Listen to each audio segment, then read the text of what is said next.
Good morning, children. So we have covered article, indefinite article a and an. Today we will start the definite article the, and we'll learn how to use, where to use this article the, right? The definite article. Okay. So I have framed the concept map like this, and we'll discuss usage of the one by one. So first of all, the is a definite article. Definite means it refers to particular, it's specific. अगर हमें याद हो तो हमने आपको बताया था the is used to refer to specific things, because usage of article is only two.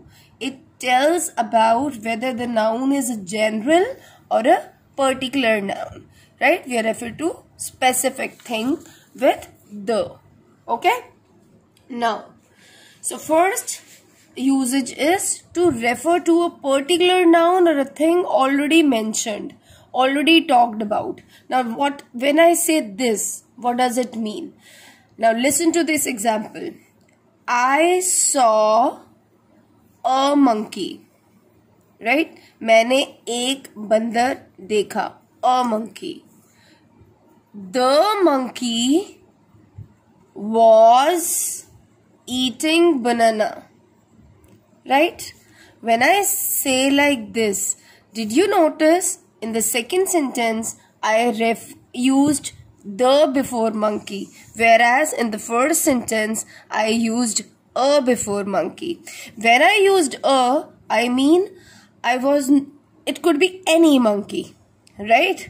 But where I was talking about that monkey here in the second sentence, now this monkey became particular for me, कि जो मैंने देखा वही वाला banana खा रहा था. So for me now the monkey has become particular, the specific one. So that is why I'm using the before it, and it's already being talked about earlier. So याद रखिए, the things which or the nouns which we have already talked about or mentioned, they become particular in the next, right? So such nouns are being referred or we use the before them, right? Now moving on to the, or it could be एक और example लेते हैं.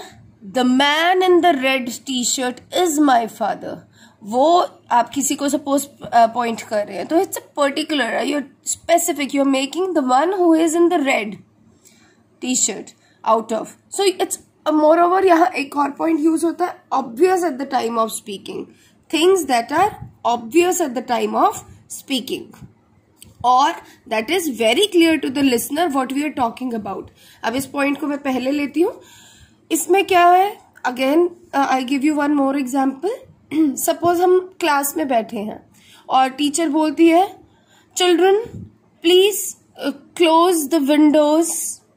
अब आप उसी कमरे की Windows को बंद करेंगे ना, आप दूसरे कमरे में जाके विंडोज तो बंद नहीं करेंगे. सो इट्स ऑब्वियस कि हम, किसी ने अगर कमांड दी है क्लोज द विंडोज, सो ये जो विंडोज है ये ऑब्वियस है at the time of speaking कि जहां हम खड़े हैं उसी के रूम की बात हो रही है. Close the door please. So अब टीचर आपको बोल रही है क्लोज द डोर प्लीज. अब द क्यों लगाया डोर के पहले? क्योंकि वो ऑब्वियस है at the time of speaking, और it is clear at the time of speaking और लिसनिंग कि which thing is being mention. The phone bell is ringing. अगर मैं एग्जाम्पल दूं, the phone bell is ringing. अब पड़ोसी के घर के फोन की बात तो नहीं कर रहे हो ना आप. इट्स ऑब्वियस आप जहां खड़े हो फोन आपके आसपास है और आप उसी फोन की बात कर रहे हो, अपने घर के फोन की बात कर रहे हो, या जहां आप खड़े हो उस फोन की बात कर रहे हो. So something which is very obvious at the time of speaking, वो भी द लेता है.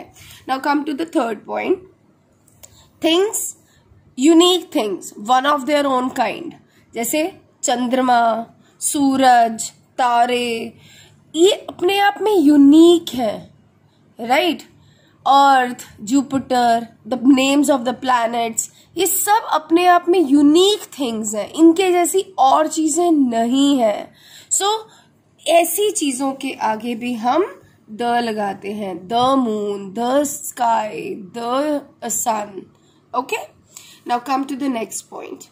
Before a singular noun when it refers to the whole or particular class or a group. अभी class और a group का क्या मतलब है? जैसे हम बोलते हैं the cow gives us milk, right? The cow gives milk. So ये the cow का क्या मतलब है? कोई एक ही cow की बात नहीं कर रहे हैं हम यहाँ पे.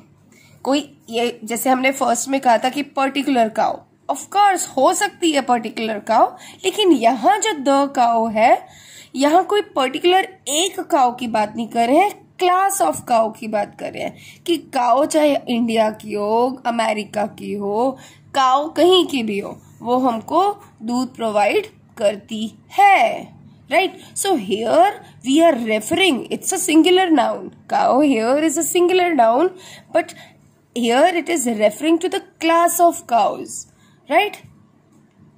The lion is the king of jungle. So the lion मतलब lion हमेशा चाहे कहीं का भी हो, right?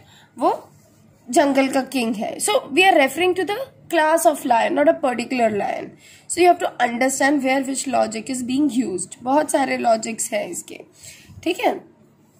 अब before the names of बहुत सारी चीजों के नाम के आगे द लगता है.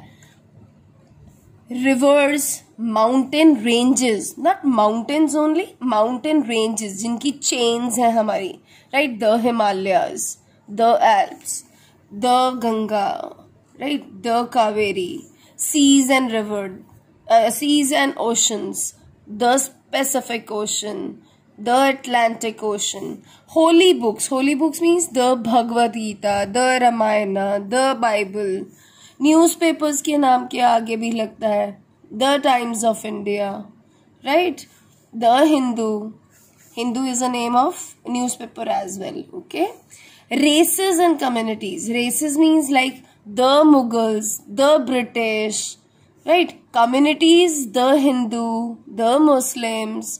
Like when we refer to races and communities, तब भी हम द लगाते हैं. Well known buildings, the Taj Mahal, the Red Fort, the Qutub Minar, ठीक है? The Eiffel Tower. So famous well known buildings are also taking the before them. Even the directions, the east, the west, the north, the south. At this point I've already talked the things which are obvious at the time of speaking. Close the door.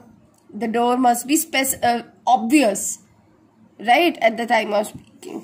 Before names of some countries, not all countries. याद रखिएगा, हम the India, the Pakistan नहीं कहते हैं, लेकिन हम the US से बोलते हैं, राइट? द नीदरलैंड्स बोलते हैं, राइट? और द यूएई बोलते हैं. अब हम क्यों इन्हीं कंट्री के आगे क्यों लेते हैं? There are few more, right? क्योंकि अगर आप ध्यान से देखिए, सिर्फ उन कंट्रीज के नाम के आगे द लगता है जिनके पूरे नाम में एक कॉमन नाउन है. अगर आप इसको देखिए, द नीदरलैंड्स, सो लैंड्स एक कॉमन नाउन है.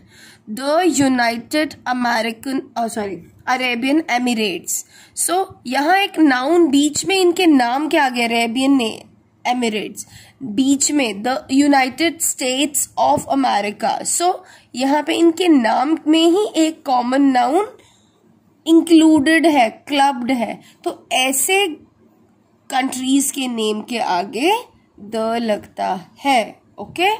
जिसके अपने नाम में एक कॉमन नाउन इन्वॉल्व होता है, right? Okay. Before ordinals, ordinal numbers दो तरह के होते हैं, कार्डिनल्स एंड ऑर्डिनल. 1 2 3 4 कार्डिनल हो गए. ऑर्डिनल जब हम पोजीशंस की तरह बोलते हैं, first, second, third. She is the third one who came, so the third one. ये वो है जो तीसरे नंबर पर आई, the third, the, and few phrases like the only, the next, इनके साथ भी the लगता है, लगता ही लगता है, right? She is the next. Who's the next? Teacher पूछती है, okay, who's the next? Come, get your copy check. Who is the next, समझ आई?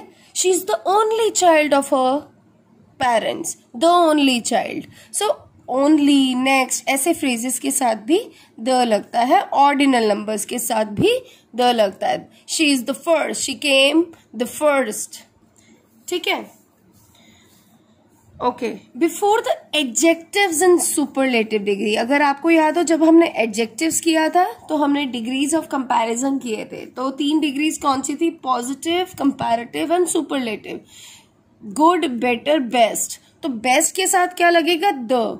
She is the best. और अगर आपको याद हो मैंने आपको ये एक तरीका भी बताया था कि अगर आपको सुपरलेटिव डिग्री पहचाननी है तो उसके suppose you have to fill the degree, तो मैं कहती थी अगर उसके पहले द दिख जाए तो दैट मीन्स इस ब्लैंक में सुपरलेटिव डिग्री ही लगेगी. ये आपको मैंने क्लू इजी वे में सिखाया था. सो दैट मीन्स जब भी आपको सुपरलेटिव डिग्री दिखे उसके पहले अगर आर्टिकल लगेगा तो वो द ही लगेगा. ठीक है. So these are the few usages of the. Go through the same usages, it is on the E part of your book. Go through these lines and with an example. Everything is clearly mentioned. Read them. ठीक है, understand. Look, it's all written, right? And then there's exercise, F part. Okay, you're supposed to do F and G part in your books only. I will be sending you the answer key later the next day, and then only बाद में हम देखेंगे कि A and the कहाँ नहीं लगता. अभी तक हमने सीखा कहाँ कहाँ लगता है.